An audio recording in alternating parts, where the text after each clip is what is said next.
اللہ تعالیٰ نے آسانی فرمائی کہ اپنے بندوں کو ایسے دن، ایسی راتیں، ایسے لمحات، ایسی نیتیں اور ایسی کیفیتیں عطا فرما دیں جو ان کے معمولی اعمال کو بے حد قیمتی اور بے حد وزنی بنا دیتی ہیں۔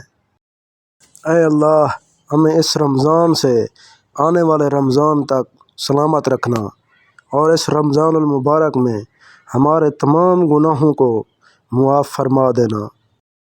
روزہ رکھنے کے لیے طاقت کی نہیں بلکہ نیت کی ضرورت ہوتی ہے۔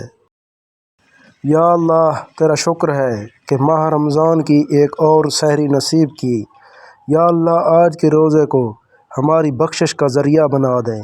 آپ سب کو رمضان کی ایک اور سحری مبارک ہو۔ اللہ کریم کو ہمارے فاقے کب درکار ہیں۔ رمضان المبارک تو زنگ آلود دلوں اور روحوں کی مرمت کا مہینہ ہے۔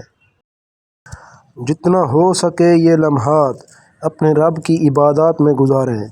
بہت خوش نصیب ہیں ہم کہ ہمیں ہمارے رب نے رحمتوں کے مہینے تک پہنچا دیا۔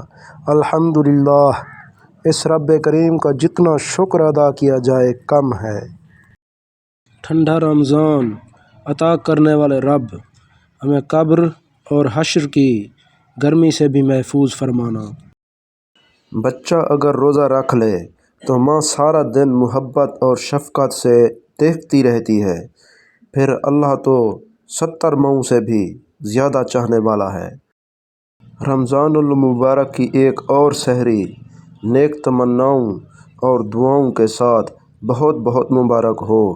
اس بابرکت وقت میں کوشش کریں کہ مالک ہم سے راضی ہو جائے اور ہمیں بخش دے، آمین۔ رمضان میں نفل کا ثواب فرض کے برابر اور فرض کا ثواب 70 گنا ملتا ہے۔ رمضان شریف میں افطار اور سحری کے وقت دعا قبول ہوتی ہے۔ قیامت میں رمضان و قرآن روزہ دار کی شفاعت کریں گے۔ اپنی تبدیلی کو رمضان مبارک تک محدود نہ کریں بلکہ خود کو تمام عمر کے لیے تبدیل کر لیں۔